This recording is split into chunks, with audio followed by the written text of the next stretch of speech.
Саламатсызбы ардактуу замандаш, бүгүн биз үй бүлө курууга даярдык жөнүндө сүйлөшөбүз. Эгер үй бүлө курам деп турсаңыз, кийинки 8 даярдыкка кулак төшөп көрүңүз. Биринчи даярдык бул жоопкерчилик. Сиз үй бүлөңүздүн руханий абалы үчүн, материалдык абалы үчүн, моралдык абалы үчүн, ден соолугу үчүн жоопкерчиликти кабыл алганга, жоопкерчиликке даярсызбы? Ошондой эле эгер мырза болсоңуз, аялыңызды кандай болсо ошол боюнча сүйүп турганга даярсызбы? Аял болсоңуз, күйөөңүзгө баш ийгенге даярсызбы? Анткени үй бүлөнүн башчысы дайым эркек болушу керек. Кийинки экинчи даярдык бул мүнөзүңдү өзгөртүү. Бизде мындай бир түшүнүк бар. Эгер мени чындап сүйсөң, мен кандай болсом, ошол боюнча кабыл алышың керек. Бирок эгер сиз тандаган адамыңызды чындап сүйсөңүз, анда өз мүнөзүңүздүн үстүндө иштөөгө туура келет. Биз алып жаткан, же болбосо биз үйлөнүп жаткан кызга мүнөзүбүз менен оордук жаратпаганга даярбызбы? Мүнөзүбүздө кемчиликтер менен иштешкенге даярбызбы? Мына бул жагындагы ойлонуп көрүңүз. Кийинки үчүнчү даярдык бул сонун эң негизги даярдык деп айтат элем, ата-эненин көзөмөлүнөн чыгуу.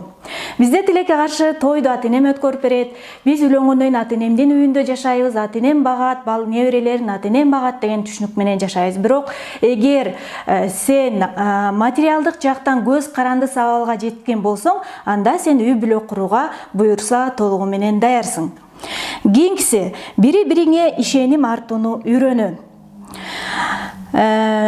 Кийин үйлөнгөндөн кийин менин жашоомо кийлигишпе, бул менин жашоом.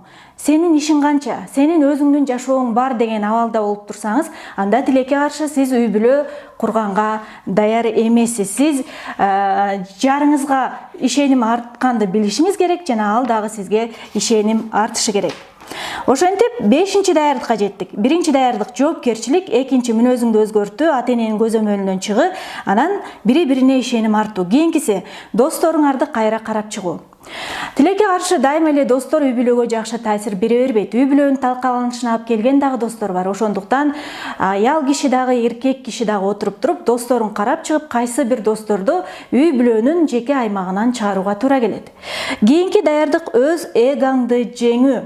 Бизде баарыбызда эле өзүмчүлдүк деген сапат бар. Үй бүлө курганда өзүмчүлдүктү четке чыгарууга туура келет. Үй бүлө курганда жубайың үчүн жана балдарың үчүн жашаганга туура келет. Бул жагын дагы эске алыңыз. Кийинки 7-чи даярдык, эгер өнөкөткө айланып калган кандайдыр бир ооруңар бар болсо, жашыруун эмес, ачык айтуу.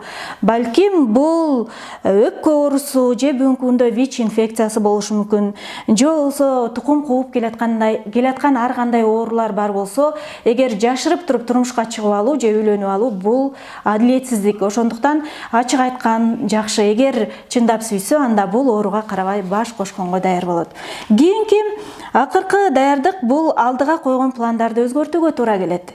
Үйлөнгөндөн кийин мен чет жакка барып иштеп келмекмин же окуп келмекмин деп сюрприз кылбай, үйлөнөрдөн мурун менин алдыда мына мындай пландарым бар. Сен колдойсуңбу? Же мен менен кетүүгө даярсыңбы деп ачык айрым сүйлөшүп алып, анан үйлөнгөн туура. Мына бүгүн мен сиздерге 8 негизги даярдык жөнүндө айтып бердим. Муну кенен кесири отуруп сүйлөшүү керек. Ал үчүн Inspire борборуна кош келиңиз.